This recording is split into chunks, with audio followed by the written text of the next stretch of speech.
Fáilte good afternoon, everybody. You're welcome to our webinar co-hosted with the Sustainable Energy Authority of Ireland. David Rouse is my name. I'm the Multi-Unit Developments Advisor with the Housing Agency. We have a very large number of you joining us this afternoon, so we'll wait a number of minutes while people join us and log in. And while they're doing that, I will briefly go through our timetable for this afternoon. We will have a quick poll in a second, and I'll do a quick introduction on some news in the multi-unit developments and owners management company sector. Then we'll hand over to our presenter from the SEAI, who will speak to us for about half an hour thereabouts on the new apartment charger grant. And we're very grateful to the SEAI for their collaboration on today's session. We're looking forward to an insightful presentation. We'll have a Q&A then for about 20 minutes, and we will finish up at 1:30, and everyone can get back to their day. So hope you're having a good day today. Lots of people are down at the ploughing championships. It's probably a better lunchtime to be on a webinar today, perhaps, than in the rain, but you're all very welcome. So while, as I say, we have a lot of people joining us, and while they're doing that, I'll run a quick poll, which will just get a sense of who's attending today's session, just so we understand the audience profile. So it'd be grateful if you could provide an answer to that poll that you see on screen. Your answers are anonymous, so we won't be correlating your response with your email address or your name. So please do feel free to respond to that query as you see it. Just helps us get a sense of our audience, and that would be very, very helpful indeed. And I can see that lots of you are filling that in, and we have about 400 people joining us online. So please select the box that is most applicable, or the question that is best applicable to you and describes your involvement with the multi-unit developments and OMC sector. So are you a property management agent, an OMC director, a homeowner, a renter or a tenant, a member of staff from a local authority or an AHB? Or are you another property professional, so solicitor, architect, engineer? Are you an EV charger provider, or are you other? So I'll let that run for another few seconds, and I'll stop it in a second when we have, I think we have about 380 of you kindly have put in your response. So thank you very much for that. And I'll end that poll now, and I'll go back and I'll share my screen just with some housekeeping for today's session. And I will just run through again for those of you who might have just joined us. We'll have the presentation from the SEAI in about 5 minutes. We'll have a Q&A at about 1:10, and we'll wrap it up at 1:30. I am conscious we have a huge number of people logged in with us today, and thank you very much for that. It may not be possible to get to all of your queries, so we will point up the SEAI's EV charger email address for queries. Just the reality is the volume of people on the session, it won't be possible to get to all questions, but we'd ask you to bear with us on that. Some other housekeeping for the session. We have the chat function, which some of you have used already. Thank you very much for that. So if you're having problems with audio or visual, please do use the chat function. My colleague Tara Doyle is here in the background to help you with any technical queries on the actual running of the webinar itself. So thanks very much to Tara, who'll be helping us with that. If you have questions, as I say, queries for the SEAI, please perhaps be discerning in your questions. We expect that most of them will be answered over the course of the presentation, and if not, we can follow up by email, and I'll give you that address shortly. To answer a number of questions that have come through, yes, the session is being recorded, and we'll put it up on our YouTube channel next week. And indeed, there's no need to chase us for a copy of the slides. We'll email those out to you as well. And again, that will probably be next week, just in contemplation of the volume of people who have joined us to do that task. But again, thanks indeed for your interest. A little bit about the Housing Agency. Our offices are on 53 Mount Street Upper, and we work, as many of you will know, with the Department of Housing, Local Government and Heritage, with the local councils around the country, with approved housing bodies and with stakeholders in the sector to promote the building of sustainable communities. I'm going to give you 4 quick brief news items that are relevant to the multi-unit development sector before we get to our SEAI presentation. On company law, some updates from the PSRA, some outreach events we have coming down the line, and some guidance available. So most recently, the Corporate Enforcement Authority have issued some guidance on rights of access to the register of members of companies, and that essentially says that registers of members, so effectively the electoral register for OMCs and for all companies, is public information, and it's available to those who request it from companies. And you can get more on that and indeed data protection considerations for OMCs from the Data Protection Commission. And we have the links in there in the slides, so you'll have all that after the session. Something that's coming up soon is that directors will be required to provide their PPS numbers on CRO annual filings, so on the A1 and the B10. That's not yet in force. There's a commencement order, a statutory instrument to come out to bring that in, but it's coming down the line, so we've been asked to highlight that. Virtual AGMs, or annual general meetings online, are permissible still until the 31st of December 2022, and the expectation is that there will be legislation to make that permanent over time, so we expect that to come in at some stage between now and December. A reminder that our governance guidance with Chartered Accountants Ireland is available at the link there on our website, and that covers all the considerations for directors that you may wish to review, and directors' duties, outsourcing, AGMs, finances, cash, the role of the company secretary. We'd encourage you to access that document. It's very concise and useful guidance for you in your work in the sector. The PSRA have advised us that they're updating their letter of engagement, and there will be some changes to that. They're undertaking a review, so keep an eye on their website for that. And they have updated some of their complaints information and details on how you go about getting in touch with them on consumer complaints and protection, etc. Again, all on their website. To flag that we're going to have some in-person outreach events over the next couple of months, and more details on those will be on our news and events page on our website. Essentially, we're fulfilling fixtures that were cancelled before COVID, so we're delighted to be out and about on the road, and those are the details there. More will be on our website, still in the planning stage, but we'll be in Sligo in Dublin City Centre, Drogheda, Maynooth and Athlone, and we also have, in the meantime, all of our training webinars on our YouTube channel covering the MUD Act, service charge and debt collection, financial management, company law for OMCs, the role of the management agent, and sinking funds. So they're all available to access on our website, and they're still largely current guidance. So to the main event today, we had GB Garth Brooks in Croke Park for the last couple of weekends. We have GB Graham Brennan with us today from the SEAI. Graham is Transport and R&D Programme Manager with the SEAI. Graham is a mechanical engineer. He holds a BE from NUIG and an MSc from Cranfield University. And before working with the SEAI, Graham held transport engineering roles in the private sector. So we're very, very grateful to Graham for his time this afternoon. I'll stop sharing my screen now, and I'll call on Graham to turn on his camera, which he... Hi, David. Thanks for that lovely introduction. There won't be any singing, though. We have GB here, no singing. I'll just get started here on the presentation. All right. Perfect. Thanks, Graham. Over to you. Here we go.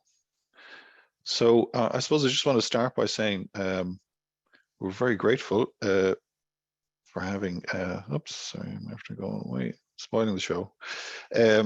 We're very grateful for David for arranging this, and I just am amazed. Nearly 500 participants. We're really happy. We didn't think we could access that number of people, so really grateful.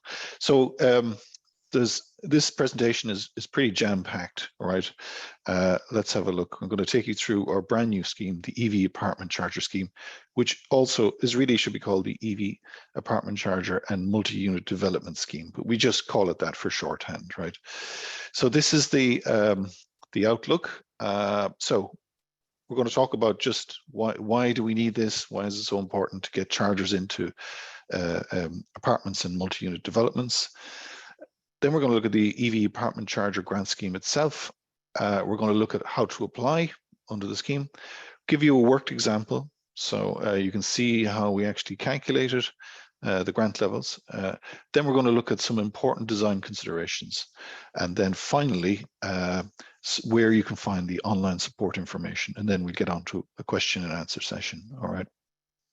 So firstly, the basis for this, why are we all so keen to get chargers installed everywhere? Well, this graph shows you here the cumulative number of electric vehicles, the blue curve there, number of electric vehicles that we expect to see to meet the government's target, okay? It's 2030 target. It wants to have over 845,000 passenger EVs. So it also has, you'll hear them say 1 million, but that includes vans. So over 800,000 passenger cars, all right? So that's the cumulative number we need to do. There's about, let's say, 2 million vehicles in the country. So so nearly, 40% of our fleet, entire fleet, would be electric by 2030. How are we doing so far? We actually have 60,000 EVs.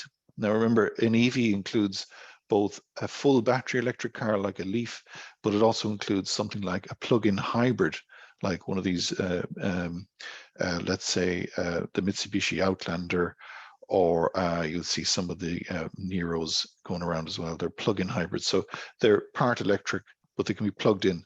They're different than a hybrid electric vehicle, which you can't plug in at all, right? So plug-in hybrids and battery electrics, we call them collectively electric vehicles because they can plug into the electricity system. The other curve you see here is approximately, the yellow one shows you approximately the percentage of sales, the percentage of all registrations which must be EV in order to deliver this growth rate of EVs. So you see, where are we here? So 2022, it says we should be seeing about 13% of our sales, 12 to 13% of our sales should be electric vehicles. We're actually at 22% of our sales. We're actually 20%, I think it's 20%, sorry, 20%. So we're doing well there. And we actually, this figure here is about 69,000 for the end of the year. We have 63. So yeah, certainly on this number, we're doing quite well. And this one we're exceeding. So far, so good. SEAI has spent about 100 million to date. And then the question is, how much infrastructure is going to be required? We think about 1 billion in total for the end of the decade. That's mainly spent on fast chargers, the big powerful things, all right? But most of the charging is done at home. 80% of the charging is done at home. So the other portion of time, you might be using an on-street charger, you might be using a fast charger. So this is where all the heavy lifting is done at home. So what have SEAI been doing? What do we offer? So we already have this for, if you got your own driveway, we call it off-street. So you apply under a home charger scheme and you get €600, this kind of a setup here, okay? So that's great. If you've got an on-street, you actually park it on a public street like this fella here, we offer 5,000 per socket, okay? So that's done through the local authorities, that scheme. So if you live there, this is not for you, this scheme, the apartment scheme. Go to the public charger scheme and speak to your council and find out when they will apply and how they when they will plan to put something in. So that leaves us with the third category. These are people that are living in apartments or multi-unit developments where their parking is maybe shared or it's designated, but it's certainly not within the grounds of their property, right? So it's on shared land. So this is the apartment charger scheme. It was launched in July by the minister there. So this is what we're going to focus on today, the apartment charger grant scheme. Why is it important to us? Well, if you look at the housing stock here, you'll see 12% are apartments. Of all the dwellings, 12% of our apartments, 88% are houses, but don't forget, we've said this scheme covers MUDs, so a big chunk of these guys are actually MUDs. So the scheme is covering quite a big proportion of users, which to date we haven't been able to support. So that's why this scheme is so important to us. Everybody has to have access to some form of charging within the distance of their home. In terms of looking at the apartment makeup, who are the actual the owners? We see the majority of people there are actually private renters that live in these apartment areas. 20% are owners, and the other 20% are owned by housing authorities, which are probably rented out or provided to people. So probably 80% of the people in your block are residents and renters. EVs at the moment, they will save you about 70% on the cost of using your vehicle compared to a diesel. That's compared to a new vehicle. They are hard to get at the moment, but supply will start to pick up. So towards the end of the decade, it's going to be a hot topic.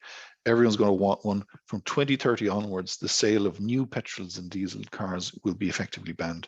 So the residents are going to want this. It will save them money. Cost of living is high on everyone's mind at the moment.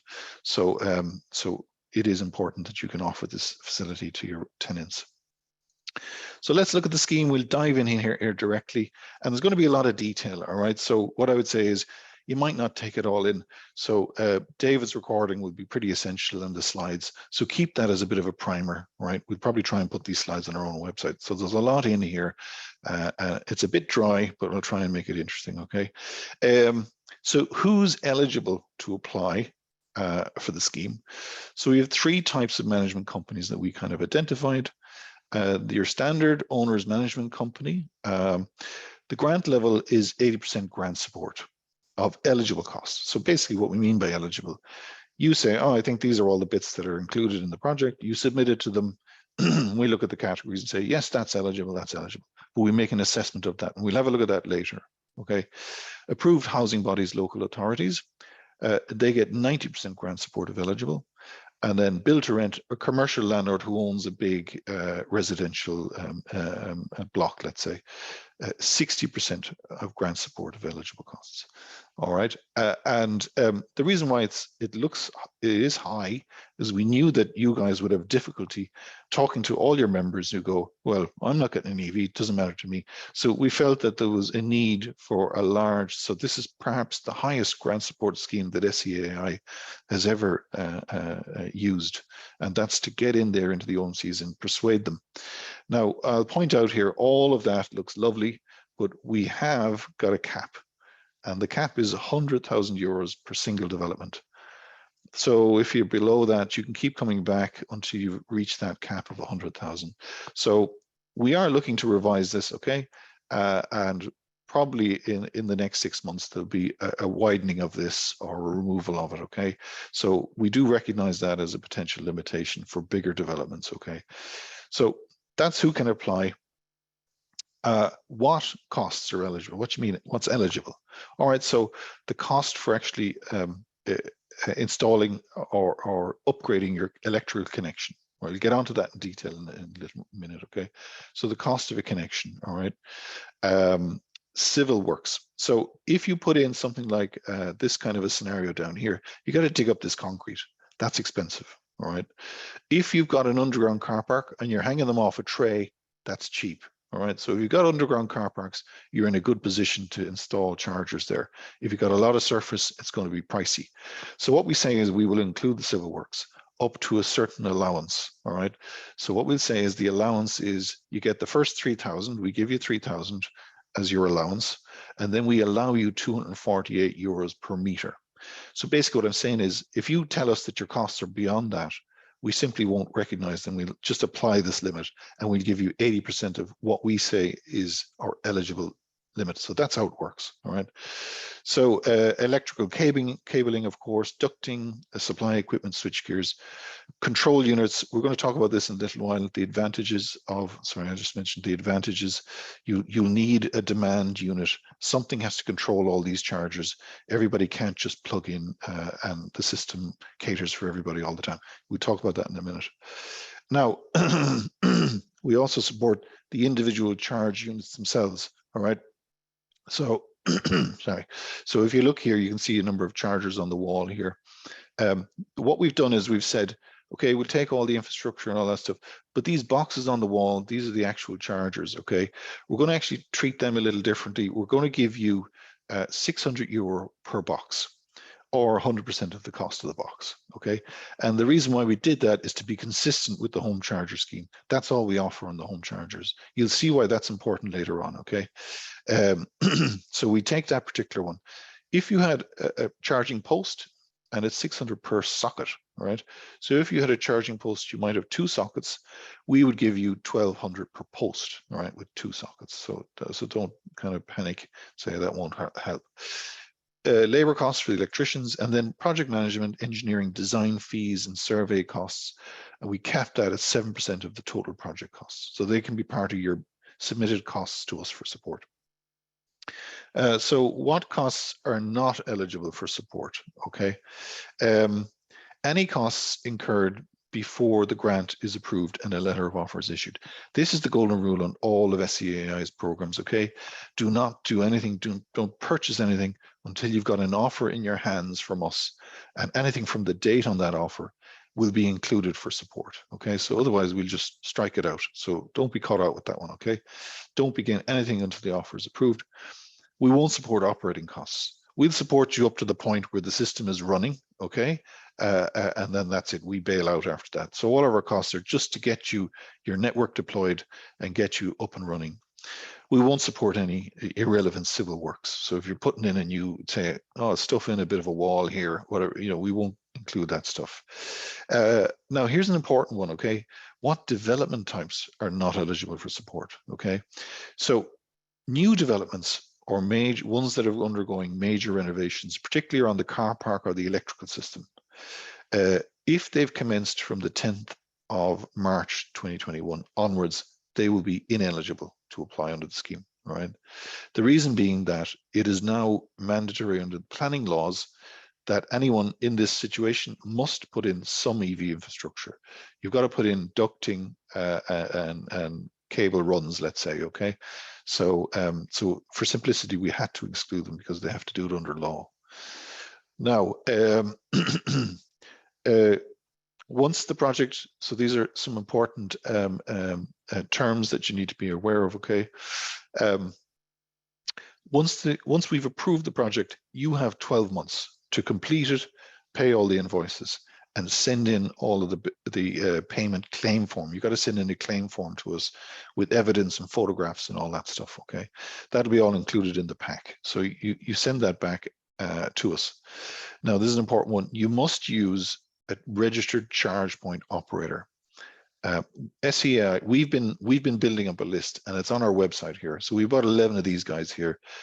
You can contact them and find them here. And we're going to add a column to say what districts they're working in, okay? So contact these guys and they're the experts. We've checked these already to make sure that they have previous experience, they're tax compliant, they've got insurance, all that kind of stuff. So they should know what they're doing. But we will be managing that list as we go forward. And that's your first port of call. Those guys are going to they should be the experts, and they will be able to answer everything and give you a design, let's say. We will inspect the work before we pay you. And if your grant money that you got from us is under 100,000, then you can come back for a little bit more until you get to the 100,000 cap, okay? Now, this is an important point as well. Once you've installed your system, all right, it's up and running, and you get a new resident, what do you do then, all right? There's two approaches. Our intention is that we will register your apartment network on our home charger scheme. Your resident can then go to our home charger scheme and apply directly themselves with your permission. They need to check with you first and your charge point operator that they want to join it. They must get a permission from you. Once all that's in place, they can apply themselves directly to the home charger scheme. They can get their own electrician or the CPO's recommended electrician. And that's how a new resident coming in, once the scheme is established, will be supported through the home charger scheme. Now, there is another option. Okay, let's say they go in and say, I got to put one down the end of the car park. I need some cables to get down there. And that's not covered in the home charger scheme.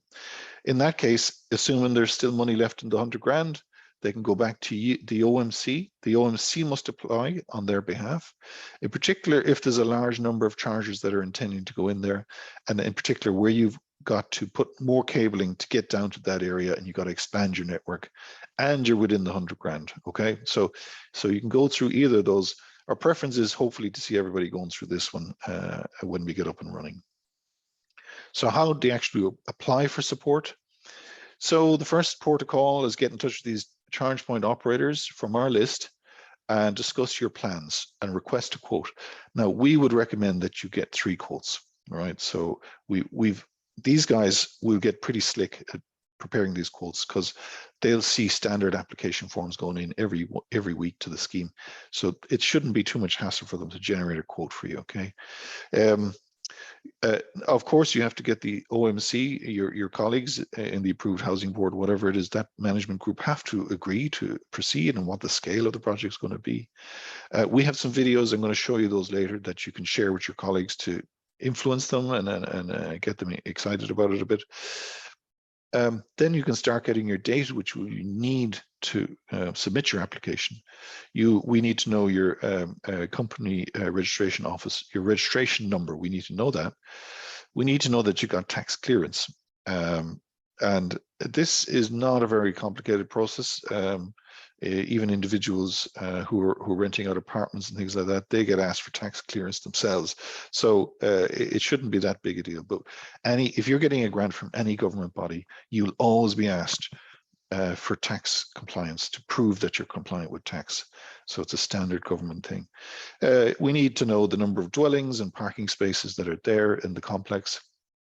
More data, and you'll see this one. We ask you for what's called the number of EV ready spaces, all right? So what we mean by this is parking spaces that are adjacent to the electrical cable of the route. So we'll take this example here, right? So you can see all these are charging boxes associated with each spot. But let's say just the cable ran by there and there was no boxes. We would say 1, 2, 3, 4. You would have 4 EV ready. It means that you can come in later and attach a box here and attach within a short distance to the cable. So really, how many spaces will the cable run past and cover, right? So we call that EV ready, right? And then tell us how many EV chargers you're actually going to install. So you might have ran the cable the full length here, and you might have just put in 2 spaces, 2 chargers. So that would be 4 EV ready spaces, and you've only installed 2 chargers, all right? This one here, this is important for us to get our head around what you're doing. We need a little schematic. The CPO might be able to help you, but we'll take Google Maps and you can draw the cable routes on it. Give us distances, show us where the chargers are actually going to be, how many you're going to put in, how many might be there already, let's say. So we do need a little schematic to help us assess the thing. And then the estimated annual cost to the resident. I'll come back to that later, okay? We want some indication. Again, the charge point operator will help you generate that estimate, all right? We want to see a fair price for the resident, okay? This one, VAT recoverable, yes or no, all right? So if you're a commercial entity, generally, like a build to rent, for instance, you generally are able to recover the VAT. So you charge VAT, you recover it, you surrender it to the taxman, so you're able to get it back. So there's no need for us to pay you the VAT amount on grant. So more generally, OMCs, local authorities, they typically cannot recover VAT. So what that means is you're like a consumer, you pay the full price with the VAT on it. So we will support that. So you'll see in the work example what I mean, all right? So generally, we would expect to see a no that you can't recover VAT if you're an OMC or AHBLA. So no, that means the VAT, we'll stick it in there and we'll give you grant support towards the VAT amount. The application must be submitted by the OMC or your property agent, but it cannot be by the charge point operator, okay? Now, this will evolve and we will develop things as we go forward, but our finance guys want to see that you've got 3 quotes, so you're not going to get that if the charge point operator is the guy preparing the application form. So, so for the moment, that's the way it is, okay? So you go to our website, this is what you'll see on our homepage here. This is the link to it, okay? And you'll see all the little things down the side. Apply now is here. Okay, we'll come back to these videos later. And then you'll click this and you'll get into the application form. It's online. I believe you can save it. You should be able to save your work or hold it there and come back. You'll need to put in all your details, project costs, and you need to have your drawing ready to upload it. So you'll have to have your project costs ready and your drawing ready to upload. So let's do a worked example. Okay, we're doing okay. We're not bad on time. So look, you can come back and read this later, but I'll talk you through it. Okay, so let's imagine we're an approved housing body and we're applying, okay, for grant support. You fill in the application form. Here are the main details. You've got 14 units in there. Will the project have VAT recovery? No, you're going to have to pay the full VAT and you won't be able to claim it back. Now, the total ex-VAT cost based on your own estimate is 215. I'm just putting it here, an indicator, 90% of that in terms of ex-VAT will be that, okay? But as we said, we're going to assess you inclusive of VAT. So this is going to be the cost. The total price of your project, we put on 13% VAT onto this, okay? So we're assuming 13%. Point out there is this thing called a 2/3 rule. If you're paying for goods and services, it's a weighted majority. If it's labor, etc., then generally the price of that bit dominates the bill rather than the materials. So you're allowed to assume the 13% applies to the whole bill, materials and services. So we're using that here. We're saying 13% applies to all of that stuff there. So now there's your full price. 90% of that, at first glance, you would expect 90%. Oh, thank you very much. You're going to give me that. Not quite. And now we'll see how we actually will assess this with the limits that I've discussed of 100,000 euros. So, so first step is we go through your costs. Now, let's say in this example, we've spotted that your civil costs were just too expensive. We would cap them. We would say, actually, using our maximum cap we can give you, your actual eligible cost with everything added in, including civil works, comes to 205. All right. So we put the VAT back in. So you get 13% on that. You're up to 232. All right, that's fine. 90% of that on paper would give you a grant of 209. However, here we come with our limits. All right. So we're going to say, okay, hold that price there in your head for the minute, 209. Then we're going to say, actually, you got 14 dwellings. I did mention that we have a maximum cap of 100,000, but in detail, it's actually 5,000 per dwelling. So we multiply that by 14 and you get 70,000. And so basically when you hit 20 dwellings, you've hit the cap. So 20 dwellings or more, you've reached the cap, okay? So we then assess which cap is tighter, the 70 or the 100. It's the 70. We apply the cap to the 209. We say, actually, it's the cap. So you wind up getting a grant of 70,000 euros, okay? So we realize, you know, that may have some limitations. So we're looking at getting a state aid, a change of approach on state aids to make sure that that amount is changed in the future. But that's what it is for the minute. So, so important design things to think about, right? So when you're actually developing this, what do you got to think about? Okay. So let's just take the first one. Okay. Where is the electricity coming from for these vehicles? You've got two options really to begin with. Okay. You can either use what's called the common supply for the apartment. All right. The apartment already has a supply. It runs the lights that are in the corridors and the lifts in the thing, and maybe some street lights and things outside. So most places have that. So it has some capacity. Okay. It's already bought and paid for it. That's the big advantage. Anyone who's living there has paid their they've paid the owner, and the owner has paid the annual fee, and the annual fee includes the cost for the common supply, and that includes the standing charge and the unit price. So basically any electricity bill has two components: standing charge, which is the cost for the connection, you pay it regardless of whether you use it or not, and then you pay for your units consumed. Okay, so if you had somebody, if these vehicles here were all charging off the common supply, you wouldn't need to charge them the standing charge element because they already paid for it. All of them have paid for it. Okay, so you only really need to pass on the cent per kilowatt hour, the unit price that they've consumed. All right, so nice. That's the cheapest approach to start with. Okay, problem is it's got limited growth potential. You need to carefully manage that load system as well. So basically, once the lift comes on, there's a major spike in current as the electric motors spin up on the lift. So you need to instantly shut off your EVs from charging, otherwise you'll trip out this connection here. So it has to be managed carefully. So you can imagine trying to stick a lot of cars onto that kind of a connection, you're going to run out of space. And that's when you probably go to option 2, all right? Bear in mind that there may be, ESB may have issues as well about how that connection is being used. We'll come back with more details on that as we progress. We're learning on this as well, by the way. Option 2, you got a brand new dedicated connection. Lovely. So it's just for the EVs. all the costs are passed on to the people who use the EVs, right? You can see the problem with that. It's bad for starting off. When you have 2 or 3 people, it's very hard to ask 2 or 3 people to bear the cost of a massive connection. If it is a big connection, you probably start with a small one and expand it up, right? But all these 3 would have to bear the entire cost of that. So it could be not persuasive for people that live there. Okay, that's not good. When you get 200 or 300 cars, 200 or 300 cars in an apartment block, and all of you are using 1 or 2 connections, well, then the whole lot of you are sharing it. And then in the future, they could be very cost-effective approaches, all right? Much more lucrative then. So let's have a little look. It's important that you just have some understanding of demand management, load management, and what its implications are, right? So I'm going to give you an example. This one on the left has no load management, okay?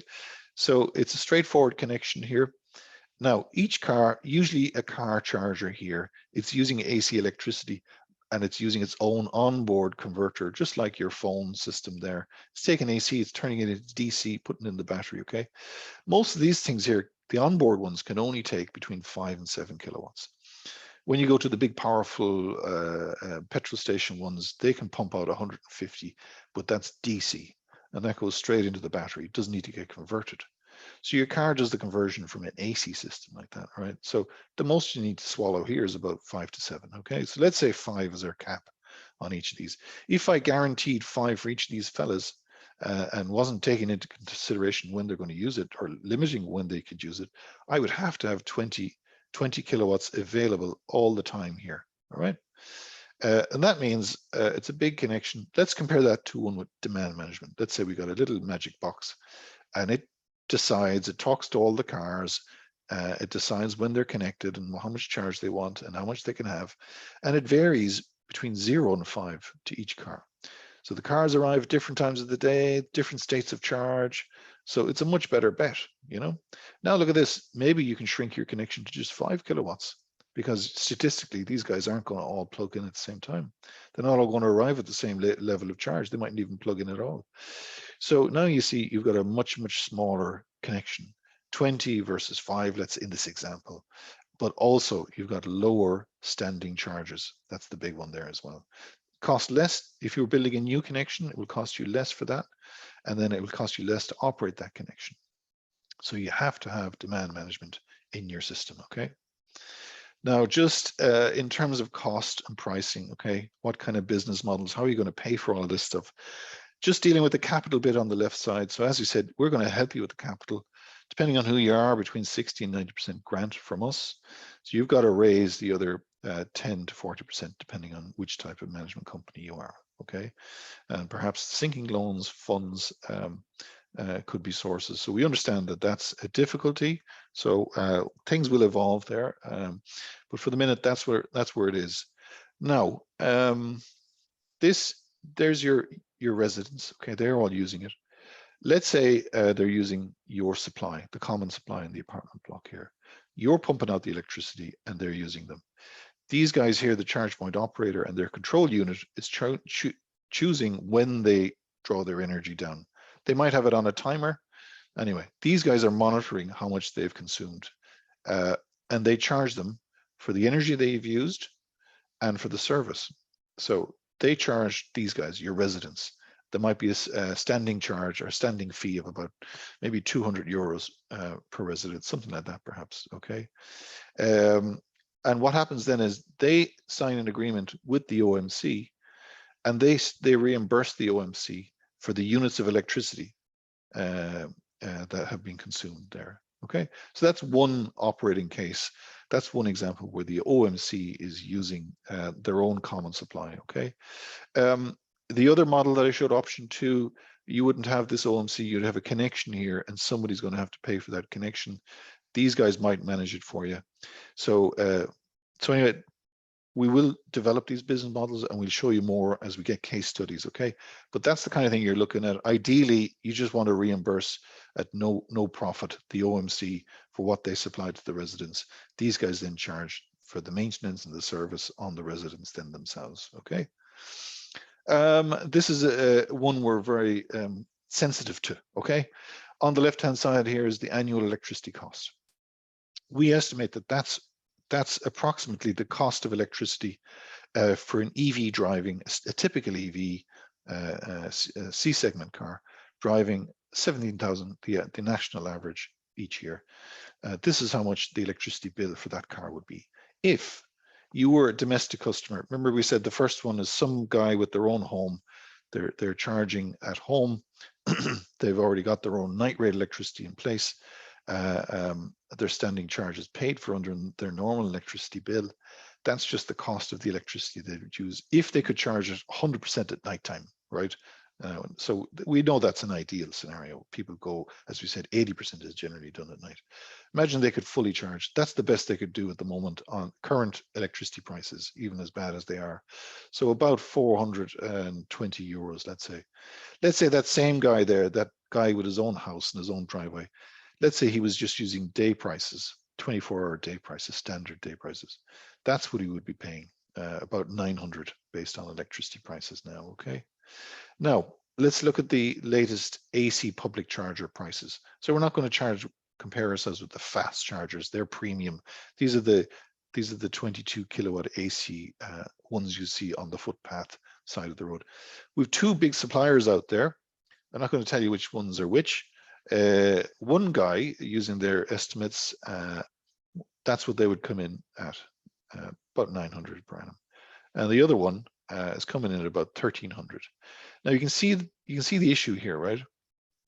If you install this charging system here and your annual prices wind up being higher than the on-street chargers, well, guess what? No one's going to bother joining your scheme in the resident, and they're all going to use the on-street ones if they can, right? So that would be a bit of a failure. So we have to see the prices for these residential guys. Ideally, we'd like to see them come somewhere within there, but we recognize that there's an average there. So we will be working with the charge point operators and yourselves to examine these prices and how to make sure that you're landing in this price zone here and your residents are getting full use of the system. So last slide coming up here, I think. So there's an awful lot of stuff on our website, okay? If you go to that, our website link is down there, okay? If you go to that, you'll find the full application guidelines and terms and conditions if you really want to read them and get into the detail. You'll find the link to the charge point operators. You'll find a link for submitting the application form online, and you'll find these two key videos. The first video is aimed at your residents, this one here, okay? And the second video is aimed at the OMCs and decision makers. This one here, you'll see this route 1 and route 2. As I mentioned earlier, route 1, if the resident is looking and they find that there's no EV network in their apartment complex, route 1 explains, okay, the OMC has to go and apply to the EV apartment charger scheme and set up a network, okay? Route 2, is there a network in place? They have to go to the OMC first and the CPO and get permission, and then they would apply to the home charger scheme for their single connection, assuming there was cables and wires in their area, etc., as we discussed. And then that one explains really in general terms about the scheme. So that's really it. So look, there's an awful lot there. I know it's probably an awful lot of detail to try and take in. So don't just use the videos and come back and get these slides and use them as a reference. And by all means, share the slides with your colleagues that are interested. So there we go. That's it for the moment. Thanks. Fantastic. Thanks very much indeed, Graham, for that whistle-stop tour of the scheme. And as you say, there's a huge amount of detail involved, and I can see from the questions that have come in that our audience have lots of queries and lots of different angles. And we did receive a number of queries in advance by email, so I might jump to those very quickly. But you've kindly shared the email address there for queries, and we'll circulate that again. But the first query that came in was, if there's more than one parking area, will the grant cover the cabling and other related works to allow the installation of chargers in these car park areas? In our complex, we have 3 parking areas and would like to have chargers in each area. So that's... So what we would do is we we would treat the whole thing as the development. All right. Unless there were separate OMCs, you know, we might say, well, actually, that's a different OMC and they're not connected, right? So the OMC for that single development, if it sits over that, that's how we would gauge it. So we're not being prescriptive. Yeah, you can come to us and say, yeah, we're putting in 3 shared ones here, 3 shared ones there, and 3 shared ones there.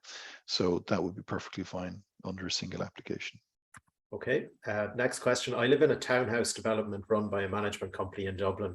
Would we be eligible for the grant, as we're not apartments, but some houses are back to back? We have an area where electric parking meters could be installed.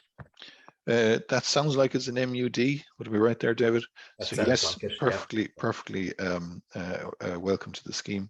And did he say that it was owned by? Is it a private OMC or is it? I think so. Yeah, management company. Yep.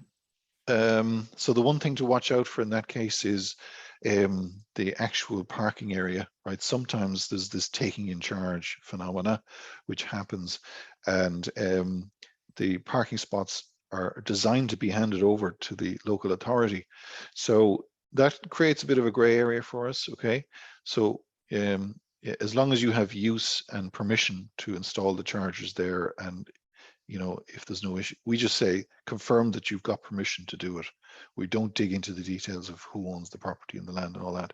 So as long as you have permission and you've checked, that should be fine. But that's the only little fly in the ointment there. Who owns that? Who is going to look after it in the long term? Yeah, well, there's a lot of queries I can see in the Q&A coming in that are of probably a legal insurance kind of a property side. So would it be fair to say, Graham, that sort of OMCs and applicants need to have their ducks in a row in the background on that? Yeah, I mean, so the big one is like the trip hazard, you know. So let's say what people might have been tempted to do was to go into the meter box and cut their meter, right, and say, well, that bit goes up to the apartment, this bit I'm going to take out here to the car. That's illegal, so you can't do that. So people might have been doing that. It's against the wiring rules and it's a bit dangerous. So so what we would say in the case where you've got, let's say you're parked up against a wall and the wall has a box on it and you hang a cable, that sort of presents a minimum trip hazard, let's say, right? The case where you've got, let's say a pedestal, like it looks like a public charging area, maybe it could be more like an MUD where people are walking along the back of that there. It would be similar to what we see in the public chargers there, that as long as the cable is connected correctly and it's been installed correctly, you go through the insurance path. Is the equipment supplier liable? Was the user liable? Did they actually not use it correctly? And then ultimately there would be some consideration for insurance, you know, that just like the local authorities, when they put them in there, they need to make some consideration that the chargers have been located as safe as they can near the curb. The one thing is you don't want distance between the charger and the car. So that's the big thing. You got to minimize that to minimize the trip risk, and then make sure if it's going to be in a dark area, you might need some kind of a lighting if it's a pedestal. So the ones on the wall where you park up against present minimum risk. The ones where there are a pedestal and there's people walking around it, potentially more of a risk, but try and minimize it by cutting down the distances. Thanks, Graham. And a couple of people have asked about fire safety in underground car parks, in particular on the installation side. What would be your thoughts on that? Yeah, so we only support these. They have to be installed by a registered electrical contractor with Safe Electric, all right? And they're the ones who are liable for that, and they're the ones for ensuring the safety of that connection, that the cables have the right diameter to carry the right amount of current to the vehicles. And by using the charge point operator list, if we hear of any reports of bad work or from Safe Electric, if they inspect it, so separately Safe Electric go and inspect these things, we inspect them ourselves. So if we see safety issues, then we would be raising them with the charge point operator and excluding them from the list. But in theory, that's where the liability would lie, with the installer, the electrician who's done the job. So they should know their work. We are making an allowance if there needs to be electrical engineering work done. that's in there. We've given 7% support for that. So it's up to the charge point operator to determine whether they can use a standard design, is it a brand new bespoke design, and the distances involved. We've received a couple of queries that are really unrelated to the present scheme, and they're probably in relation to installation and other matters. So you might give us some direction. I'm sure there's material on your website for that. Yeah. So yes, there's obviously the first thing is to get the property updated and get the best installation is the external installation, the cladding. It's also the most expensive, and you can check out on our grant section there. You can find out what amounts are eligible, and so obviously one of the things we're most interested in is this drive towards more electric, so for a long time we've kind of recognized that the ultimate solution really is a heat pump, an EV, and a photovoltaic system on the roof. And I would see every property, whether it's an apartment block, slowly walking their way towards that. So the EVs that you will have ultimately, if those EVs were connected into the common supply, those EVs can do an awful lot. For instance, I'll give you the scenario, right? If that common supply, well, actually, it's a little trickier in the apartments, but if it was in your home, for instance, let's simplify and give myself an easy. The cars can act as storage systems because the batteries will get so big, right? And it won't affect the life of the battery. So now that car can be buying lots of cheap night-rated electricity, and in the future, those cars will supply it back to the house. For the moment, they can just take it in. It's a bit more expensive to get the energy back, but then it opens a whole world of energy management in your own home. And what's going to happen in Ireland is we're driving towards getting 80% of our energy or electricity from wind by 2030. We have 40, we're getting to 80. Imagine that amount of wind power. That's the average energy we're going to consume. That means the peaks are going to be enormous. And if the peaks are going to be enormous, it means the price of electricity is going to fall. So what we've insisted on in our vehicle scheme is that we use smart chargers, and these will be the same in the apartments.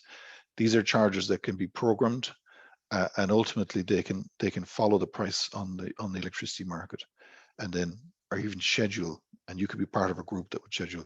So all those same things would apply to an apartment block that has PV on its roof. It may have its own private battery storage, but ultimately, how would we get heat pumps in the apartment block will be one of the big questions.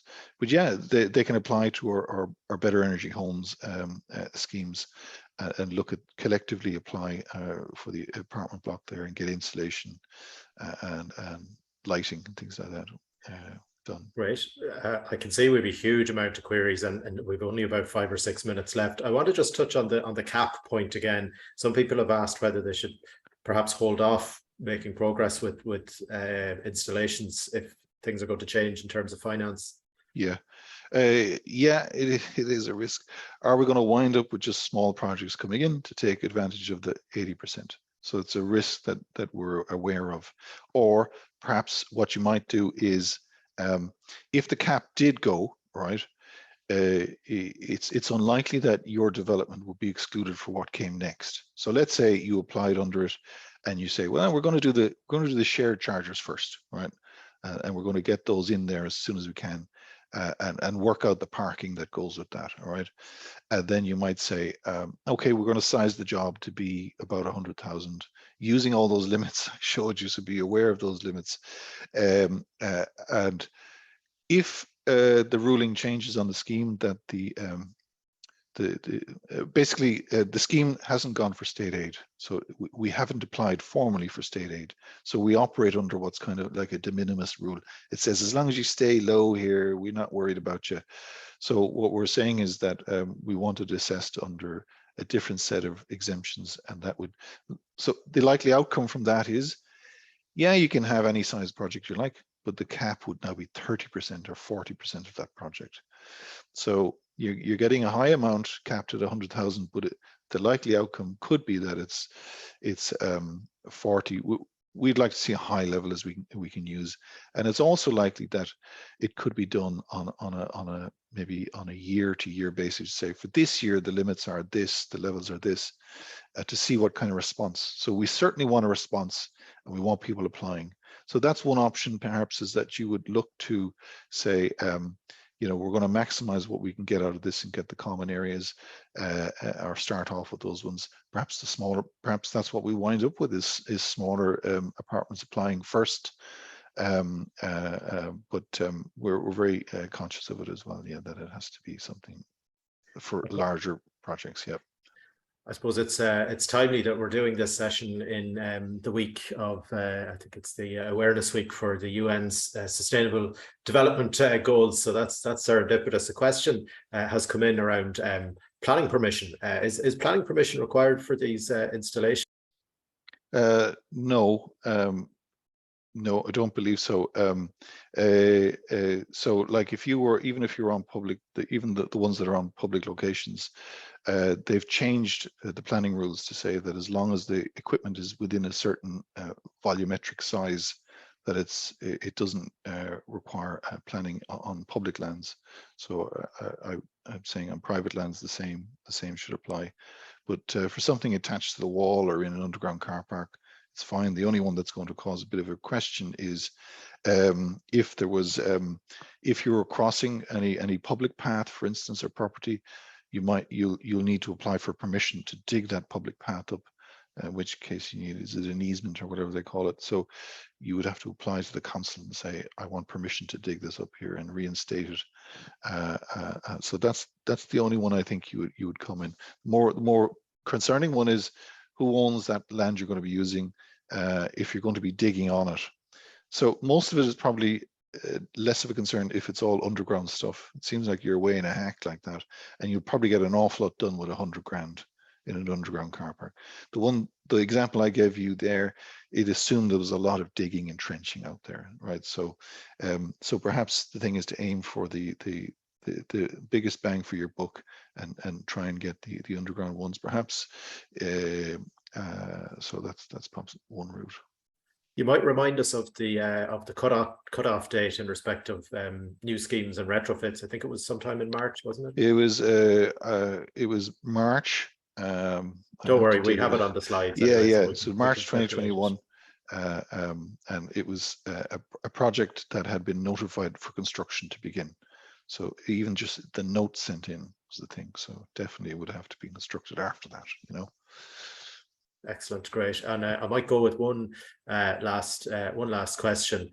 People are talking about maybe linking up solar PVs and the electric charging points, which is something you touched on. And I know there's supports and planning exemptions coming in around solar PVs on apartment block roofs. So maybe there's some kind of combinations that can go there. But it's fair to say we're in sort of new space here for a lot of the a lot of the queries. I mean, you can imagine Ireland, like let's say we get the 80% in 2030. We have so much wind energy available to us, it's crazy. And then we even have double that in wave energy if we ever crack wave energy, you know. So you can imagine Ireland with all this flow of energy, wind and wave power. We will likely want interconnectors with the UK and France. We'll take power back from them. But our goal really is to set everybody up as an individual storage location, whether it's heat from a heat pump being stored and being charged up and ready to use in the house, your vehicle, or even an on-site battery system. You can imagine 2030, if we got that amount of renewable energy, it doesn't matter what happens to the oil price so much. You know, we're making all our own energy in this country, and our transport is being powered by this. And I think that's going to be an incredible, exciting kind of position for Ireland to be in. And it's easily achievable. We can well achieve this, you know. And ultimately, EVs will become very cheap. They'll become more like making washing machines than making petrol or diesel cars. The components there lend themselves to mass manufacture, you know, so they will get very cheap. So a lot of positives to follow in the future. Yeah, Look, we'll wrap it up there. I think it's 1:30. We'll apologise to those whose questions we couldn't answer. Just the sheer volume of attendees, which I think is a testament to the interest in the scheme and the positive direction on this aspect of infrastructure that's available. What I might do is just share on screen to put up the email address again for queries. So evchalmers@seai.ie, and we'd encourage anyone with questions to send them through to that address. A reminder to everyone: we will circulate the slides. We will circulate a link to this recording, and I think we'll draw to a close there with thanks very much to Graham for his time and his colleagues in the SEAI. Thanks indeed to my colleague Tara Doyle in the background on the tech. I hope you found it an informative presentation, and we'll say Slán Tamil and Gurmila Mahagav. Thanks, David. Brilliant. Bye.